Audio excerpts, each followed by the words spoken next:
నమస్తే, welcome to BCN news. నేను విజయలక్ష్మి. ముందుగా ముఖ్యాంశాలు. అధునాతన ఫైర్ టెండర్ వాహనాలు పరికరాలను ప్రారంభించిన సీఎం చంద్రబాబు. అగ్నిమాపక శాఖను దేశంలోని ఇతర రాష్ట్రాలకు ఆదర్శంగా తీర్చిదిద్దుతామని స్పష్టీకరణ.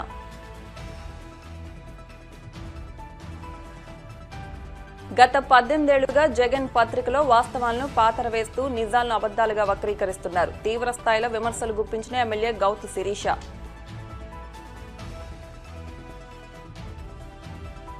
రాధాకృష్ణ మహిళలను ఉద్దేశించి రాసిన వ్యాఖ్యలు కరెక్ట్ అని చంద్రబాబు, పవన్ అంగీకరిస్తారా? మండిపడ్డ వైసీపీ అధికార ప్రతినిధి పుత్తా శివశంకర్.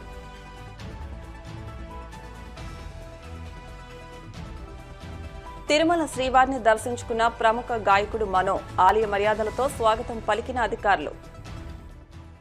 దేశంలోని ఇతర రాష్ట్రాలకు ఆదర్శంగా ఉండేలా అగ్నిమాపక విపత్తు నిర్వహణ శాఖను తీర్చిదిద్దుతామని ముఖ్యమంత్రి చంద్రబాబు చెప్పారు. విపత్తుల సమయంలో పొరుగు రాష్ట్రాలకు సహాయం చేసిన చరిత్ర ఏపీకి ఉందని గుర్తు చేశారు. అమరావతి పెరేడ్ గ్రౌండ్ లో అగ్నిమాపక శాఖ నూతన వాహనాలు, పరికరాలను ముఖ్యమంత్రి చంద్రబాబు జెండా ఊపి ప్రారంభించారు. 252.93 కోట్లతో అగ్నిమాపక శాఖ ఆధునీకరణలో భాగంగా 33.25 కోట్ల విలువైన వాహనాలు, పరికరాలను ప్రభుత్వం అందుబాటులోకి తెచ్చింది. ఈ వాహనాలను జెండా ఊపి ప్రారంభించిన అనంతరం వాటి గురించి సీఎం చంద్రబాబుకు అధికారులు వివరించారు.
ఆంధ్రజ్యోతి ప్రధాన కార్యాలయంపై వైసీపీ దాడికి ప్రయత్నించడాన్ని పలువురు కేంద్ర రాష్ట మంత్రులు, ప్రజాప్రతినిధులు, నేతలు తీవ్ర ఆగ్రహం వ్యక్తం చేశారు.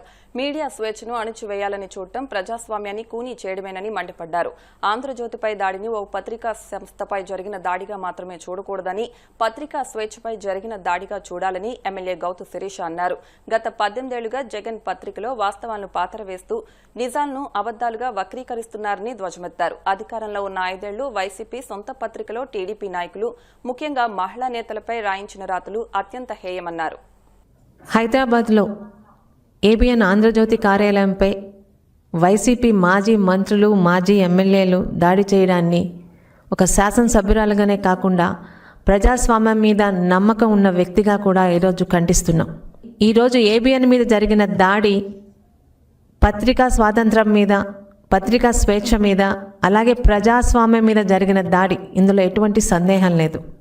వాస్తవాలు వెలుగు తీసుకొచ్చే మీడియాల మీద, మీడియా సంస్థల మీద దాడి చేయడం అన్నది వైసీపీ నాయకులకి వెన్నతో పెట్టిన మిథ్య అన్నది చరిత్ర చెప్తూనే ఉంది.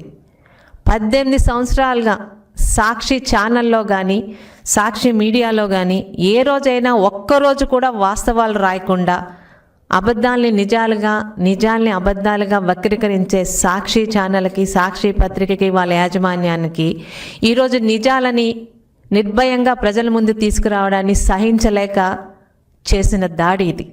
ముఖ్యంగా అబద్ధాలతో, అర్ధసత్యాలతో ప్రజల్ని తప్పుదోవ పట్టించేందుకు జగన్మోహన్ రెడ్డి గారు ప్రయత్నించిన విషయం వాస్తవం అన్న సంగతి రాష్ట్రంలో ప్రతి ఒక్కరికి కూడా అర్థమవుతుంది. ముఖ్యంగా ఘోరాతి ఘోరమైన రాతలు ఏంటంటే, సాక్షి టీవీ ద్వారా, సాక్షి పత్రిక ద్వారా ముఖ్యంగా వైసీపీ నేతలు గత అధికారంలో ఉన్న 5 సంవత్సరాలు తెలుగుదేశం నాయకుల మీద, ముఖ్యంగా మాలాంటి మహిళా నాయకురాల మీద మీరు రాయించిన రాతలు కనీసం కుటుంబ సభ్యులతో కలిసి కూడా చదవలేనంత నీచమైన రాతలు. మరి అలాంటి రాతలు రాయించిన మీ సాక్షి పత్రికని మేమేం చేయాలన్నది మీ విజ్ఞతకే వదిలివేస్తున్నాం.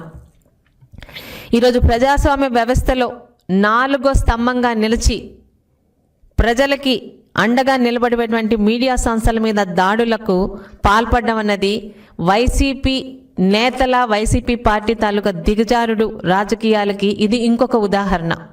5 సంవత్సరాలు వైసీపీ అధికారంలో నిజాలని నిర్భయంగా రాసే పత్రికల మీద ఎలాంటి దాడులు చేశారో గత 5 సంవత్సరాలు రాష్ట్ర ప్రజలు చూస్తూనే ఉన్నారు.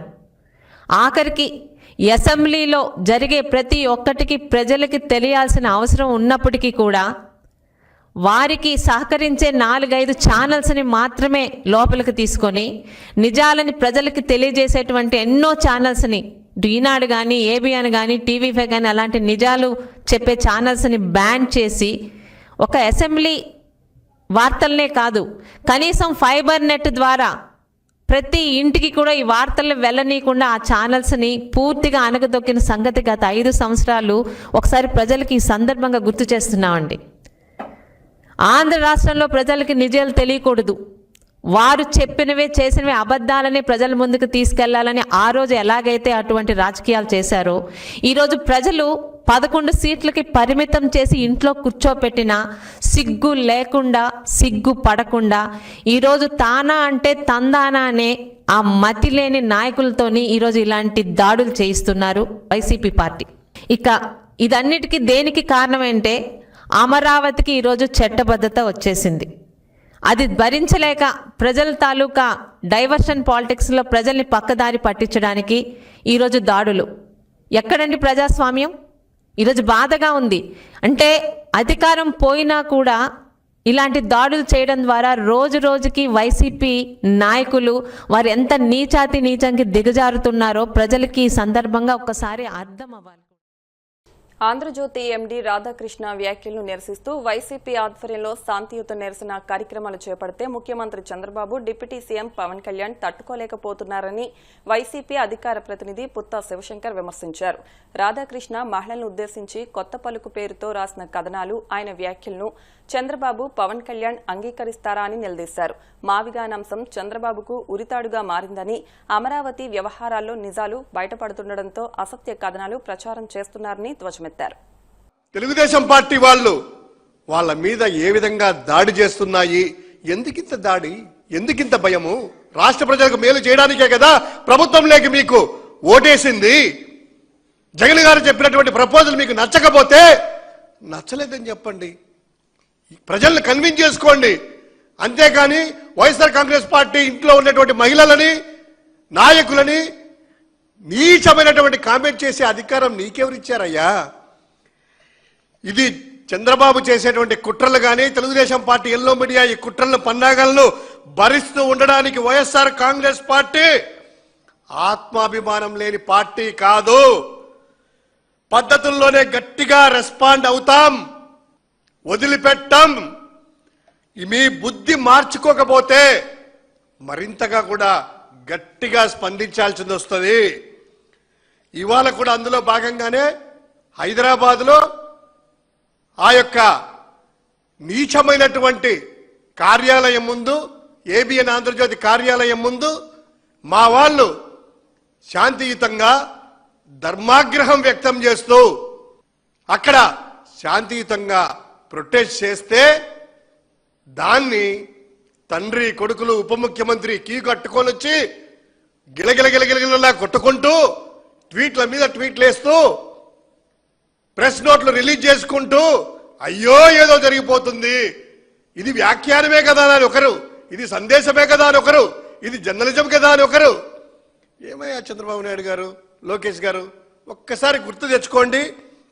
మీరు దుర్మార్గమైనటువంటి వ్యాఖ్యల గురించి ప్రయత్నం చేసి మాట్లాడుతున్నారు కదా, ఇదే సాక్షి ఛానల్కి సంబంధం లేకపోయినా ఒక వ్యక్తి చర్చలో కూర్చొని ఏదో మాటలు మాట్లాడితే మహిళల ఆత్మాభిమానమని ఆంధ్రప్రదేశ్లోని సాక్షి కార్యాలయాలను ముట్టడించి దాడులు చేసి తగలబెట్టి తెలుగుదేశం పార్టీ నాయకులు మహిళలు అందరూ కూడాను ఓని పోలీసులు దగ్గరని పంపించారే.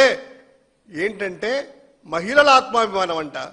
ఈరోజు మహిళలను భార్యలు కాదు మీ చెల్లెళ్ళు అని భర్తలే పెళ్లిళ్ళు చేస్తారనేటువంటి నీచమైన మాటలు మాట్లాడుతుంటే ఇది మహిళల ఆత్మాభిమానం కాదంట. ఇంత దుర్మార్గంగా వ్యవహరిస్తున్నారే. ఒక్కసారి లోకేష్ గారు, చంద్రబాబు నాయుడు గారు, పవన్ కళ్యాణ్ గారు ఒక్కసారి ఆ వ్యాఖ్యానం, మీరు జర్నలిజం అనేసి పెద్ద ప్రపంచ మేధావిన్నట్టు రాధాకృష్ణ పొగుడుతున్నారు కదా, ఇదే వ్యాఖ్యలు, ఇదే సంపాదకీయము మీ యొక్క కుటుంబాలను మీకే అన్వయించుకోండి. మీకు మీరే ఈ వ్యాఖ్యలని అన్వయించుకొని కరెక్టే కదా అని అంటే తర్వాత మాట్లాడదాం. ఖచ్చితంగా రాధాకృష్ణ, పవన్ కళ్యాణ్ యొక్క ఆయనకి మీ తండ్రి కొడుకుల యొక్క కళ్ళలో ఆనందం చూడ్డానికే మీ అవినీతి సామ్రాజ్యము బయటపడకుండా మావిగన్ ప్రతిపాదన వచ్చి ప్రజలలో చర్చ జరుగుతుంది కాబట్టే మీ కళ్ళలో ఏడుపు చుక్కలు పోయి ఆనందం చూడడానికే రాధాకృష్ణ వేశాడనేటువంటిది నిజం కాదా? ఇక ఏమంటాడు ఆయన, ఇంకా సాక్షికి ఆంధ్రజ్యోతి ఎంత దూరమో ఆంధ్రజ్యోతికి సాక్షి కూడా అంతే దూరమట. ఈయన మంత్రిగా మాట్లాడుతున్నారా? ఒక బాధ్యత అయినటువంటి మంత్రిగా ఉండి చిన్నపిల్లల్లాగా మాట్లాడతారా? ఆంధ్రజ్యోతి ఎండీ రాధాకృష్ణ వ్యాఖ్యలకు నిరసనగా అంబేద్కర్ కోనసీమ జిల్లా అమలాపురంలో వైసీపీ జిల్లా అధ్యక్షుడు చిర్ల జగ్గిరెడ్డి ఆధ్వర్యంలో పార్టీ శ్రేణులు ఆందోళన నిర్వహించారు. రాధాకృష్ణ కొత్త పలుకు పేరుతో జగన్మోహన్ రెడ్డిని మహిళలను కించపరిచే విధంగా రాసిన రాతలకు క్షమాపణలు చెప్పాలని డిమాండ్ చేస్తూ అమలాపురం హైస్కూల్ సెంటర్లో వైసీపీ శ్రేణులు పెద్ద ఎత్తున నిరసన తెలిపారు. హైస్కూల్ సెంటర్ నుండి ఆంధ్రజ్యోతి కార్యాలయం ఉన్న గడియార స్తంభం సెంటర్ వరకు నిరసన ర్యాలీగా వెళ్తున్న నేతలను పోలీసులు అడ్డుకున్నారు. ఈ సందర్భంగా పోలీసులకు వ్యతిరేకంగా వైసీపీ శ్రేణులు నినాదాలు చేశారు. ఈ కార్యక్రమంలో మాజీ ఎమ్మెల్యేలు పొన్నాడ సతీష్, పాముల రాజేశ్వరీదేవి, రాజోలు, రామచంద్రాపురం, ముమ్మిడివరం, పి గన్నవరం వైసీపీ కోఆర్డినేటర్లు, వైసీపీ శ్రేణులు పాల్గొన్నారు.